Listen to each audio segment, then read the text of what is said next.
in this part of our world, when lies are being concocted and you allow it, it becomes, people will say, this is the true fact. I have always believed that when the left speaks, allow the right to also speak. We're not getting younger every day. As the day passes, you get older. And so it is important that when issues are raised or when speeches are made, you should be able to say, look, this is a part of my own story. And so that the public will be able to put everything together and say, look, this is what we have decided, or this is what we say, this is the truth, and this is a lie. It's most unfortunate. Since after our primaries, I have decided to be quiet because this is a party I love so much. I've never said anything. I decided to go back home and focus on fulfilling the remaining promises I made to the people of the state. But there comes a time that people will understand and know the true facts of things. So obviously, when I will speak, it is not in doubt that I will speak and let Nigerians know the actual truth. Having known the truth, whatever they decide to do with it is left for Nigerians. Because you can imagine the presidential candidate of the PDP, Atiku Abubakar, when he unveiled his vice presidential candidate, no right thinking, a lover of this party will say that the speech he made on that day was fair. No right thinking lover of this party. Forget about the rent seekers. Forget about the scavengers. And I never reacted to it. I said, look, this party belongs to all of us. Thereafter, he appeared before the Arise television. See the statements he made. So many lies we are told. And then he said, I should not react to some of those issues. That would not be fair.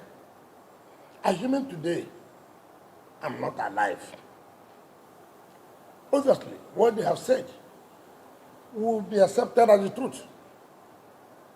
Look at his attack dogs. Sule Lamido, Babangida Aliyu, Maina Waziri. Look at the statements they issued. Look at the abuses they rained on me. I never reacted. And Nigerians will say, look, you mean this thing happened? So it is important that as a person and for my own future and for those who are around me, to say, look, this is not fair. This is not fair. So I have to make sure I will react line by line, statements made by Atiku Abubakar himself and his attack dogs. I will do that. Nobody, though if anybody who loves me will not advise me not to react. Because why would you not react? Look at if a presidential candidate who believes he wants to win election, that somebody who contested fiercely with him had never raised any issue. I just kept quiet, just minded my business. See how my state can move forward. Every day, his people come up to attack me, to say one thing or the other. That's quite unfair. And so I should let Nigerians to know at the appropriate time, after the commissioning of the projects we have lined up, they say, look, this is correct, this is not correct. So that prosperity, history will be on our side, that we have been able to keep the records straight. And so that nobody should be in doubt whether I'm going to speak on the issue of PDP, on the issue of the primaries, and other related matters. Nobody should be in doubt of that. I'm going to certainly speak. Nigerians will know what happened. Nigerians will know. Those who love this country, Nigerians will know what went behind. And that is to assure you, I want to speak on that. It has nothing to do with whether I like you or not. No, it has nothing to do with PDP, but it has to do with putting the facts straight, putting records straight. It's not for me to go and hire journalists and begin to say all kinds of things. No, it's not for that. So certainly I'm going to speak. Okay, while we wait for you to do that, your party is a set of a committee, just like the presidential candidate says himself, and they claim they've reached out to them. Can you confirm if they've actually reached out to you? Again, that's to tell you, you see, when people tell lies, it's most unfortunate. Most unfortunate. I've heard a lot of stories. For example, some senators called me that Atiku Abubakar said he sent Bukola Saraki to me. That is not fair. That's not correct. I was in Spain. Bukola came to me. I said, my brother, how do we settle this problem? I said, were you sending Atiku Abubakar? I said, no. I said, so what do you want me to do? Look at the issue. He said, look, the matter is so serious. He never knew of this, and this, and that. So Abubakar Atiku has never, forget about sending rent seekers around him as scavengers. In fact, some of them will call my friends, oh boy, tell your guy now, they can support us. It has reduced to that level. I have become guy.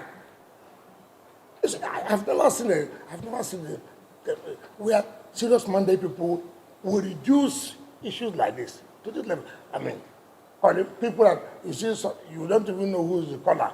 If you see a phone, I mean a call, who is this? Yes, sir, please, you know, you have been this party, please, sir, we're begging you, don't leave the party. Who is talking about the issue of leaving party? I don't even know who is talking to me. Atiku Abubakar came to my house to say I should support him. So he doesn't know my house again. He doesn't know my house. Now people are calling you, those you don't even know, are calling you on phone. Sir, we beg you, please support, I mean, all kinds of things. Trivializing issues. No way. I would not accept that. I will not accept that. So Atiku Abubakar cannot say that he has sent anybody to let one person say he came to see me and sent by Atiku Abubakar. Let one person in the party. Forget about those who are running around, you know, looking for what they had, they will survive. They say, oh, we'll try to call him. He did not pick. I don't know your phone number. You tried to call me. If you tried to call me, it was okay. You sent text. I'm this person calling. Please, I want to talk with you. Nobody has done that. Every day I read on pages of newspapers, oh, they've sent a committee coming to see me, okay, this and this and that and that. I want to tell members of the public, as far as I'm concerned, this party, I love the party. This party, I have been committed and I've been able to build this party. I'm not one of those who are running around the presidential candidate, or I want to be kissed. I call them rent seekers, scavengers, looking for how they will survive. Not, you see, general election is not primary election. Delegates, where you can bring, you know, like I said, I'm going to speak. And when I speak, Nigerians will know what actually happened. What is the hope for this country? Who are those who love this country? Not by mere talking, lip service. No. Who will know? Who will know? Because it is there for Nigerians to say, look, see what has happened and see what is going to happen. So, as far as I'm concerned, nobody. In fact, I had somebody told me that the national chairman said he spoke to me with all due respect. He never called me. In fact, my audit came to me that, national chairman is on the phone. I said, how are you fine? Oh, this and that. I said, I'm traveling. When I come back. So, let's everybody, since after 29th, 30th of May, not one person has come to talk to me. Forget about hiring journalists, press media people like Ruben Abati, who was the former chief press secretary to the president. Sometimes when you read or hear what he says, you begin to wonder, where are we heading to? No more investigative journalism. Nothing like that happening. People just stay on one place, concoct stories, say all kinds of things they want to say. But like I said, I remain silent. But I can't continue to remain silent. Nigerians must know what happened. Nigerians must know who are those that love them. Nigerians must know, are we serious about leadership of the school? So I would urge everybody to be patient, After the commissioning of projects we have lined up, then we'll be able to speak to Nigerians and tell them what happened. It doesn't matter. It doesn't matter who is involved. I'm not a slave, and I will not be a slave. I'm a free born of this country. I must be able to say how things are. Whether it suits you, it does not suit you, it's immaterial. So the members of the public should please bear with us that we must put the records straight. If we don't put the records straight, history will not be happy with you. Thank you very much.